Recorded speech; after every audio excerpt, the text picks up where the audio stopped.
Hi foodies! In today's video, I'm going to show you how I make my baked jollof rice and chicken. I'm going to start by seasoning the chicken.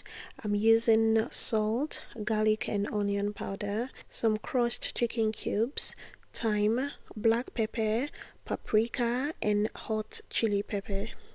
I also like to add some lemon juice and a drizzle of oil. I'm going to give this a very good rub just to get all the spices in, and then I'm going to transfer this to the fridge and let it marinate for at least 1 hour.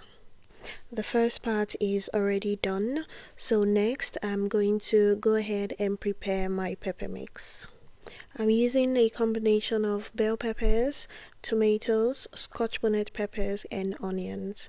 I'm going to give everything a good rinse and then cut everything into smaller pieces. I'll transfer everything to a baking tray, add a bulb of garlic. If you don't like garlic, you can omit that. I'll just spread it around so it's even, add a few sprigs of thyme and a very generous drizzle of oil. In a separate baking tray, I'm going to add 1 can of tomato paste. You can use a ramekin or any oven-safe container for this. Add enough oil to cover the tomato paste and then transfer to the larger baking tray. I'll transfer everything to the oven and I'm going to roast this for about 40 minutes. While it's roasting, I'll get the chicken out of the fridge, transfer to a baking dish or a baking tray. To save time and energy, I'm going to be baking this alongside the peppers. So I'll take this and place in the oven and allow to bake for about 40 minutes. Midway into cooking, I'll check on the peppers and just give it a turn so it cooks evenly. Also check on the tomato paste. If it's burning, you can just give it a quick mix. After about 40 minutes, I'll take the peppers out. Because I put the chicken a bit later than the pepper, I'm going to leave that for longer, so I'll just move it to the center and let that continue cooking. The peppers are nicely roasted and reduced. I'll transfer that to the blender. Don't forget to squeeze out the garlic. The roasted garlic is usually very hot, so be careful when doing this. You can also allow it to cool down a bit.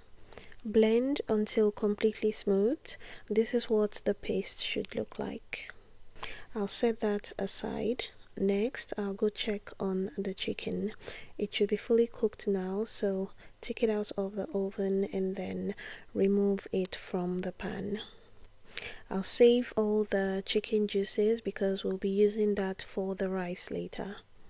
Speaking of the rice, I'll be using Sela Basmati rice for this recipe, and this is the exact brand. Here are some other options if you can't find the Tropical Sun. There are also several different brands that carry this style of long grain basmati. Just make sure the label says Sela Basmati rice. You can also use the regular long grain parboiled rice for this recipe. I just like using the Sela Basmati rice because it cooks faster and I like the way it looks. I'll wash the rice several times until the water runs clear. If you're using hot water to wash, make sure the last rinse is with cold water or room temperature so the rice doesn't start cooking. Now all my ingredients are ready, it's time to put everything together. I'm using the same baking dish I used in roasting the peppers for easier cleanup.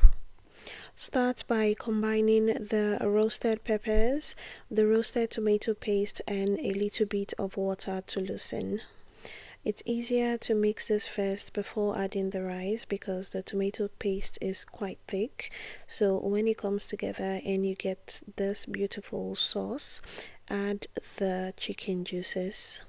I'll season with some chicken bouillon cubes, thyme and curry powder, salt and bay leaf. I'll mix the spices in until everything comes together once again, and then add the rice. I'll also add some water. You can replace the water with chicken stock if you have that. If using chicken stock, reduce the salt and the chicken cube quantity just so it's not overly seasoned. I like to clean the sides of the baking dish before popping it in the oven just so it comes out neatly baked. Lastly, I'll cover with foil. Basmati rice doesn't require too much water to cook, which is another reason why I like it. The foil is going to help trap all the steam in so it cooks evenly.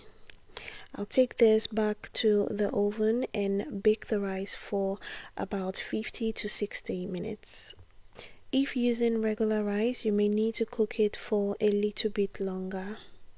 The cooking times, temperature, as well as the full recipe, as always, will be on my blog kikifoodies.com, as well as in the description box below. This dish is perfect as a holiday meal. If you do decide to make this and you like it, please consider leaving me a 5-star review on my blog. Again, it's kikifoodies.com. After mixing the rice, I love to serve it with the baked chicken on top like this. It always comes out looking so good, and it's an absolute crowd pleaser. Let me know what you think and if you'd be trying this. If you love this recipe, leave me a hashtag #1 in the comment section. Thanks everyone for watching. Don't forget to like and subscribe if you haven't done so already. And if you're already subscribed, thanks for subscribing, and I'll see you in the next one.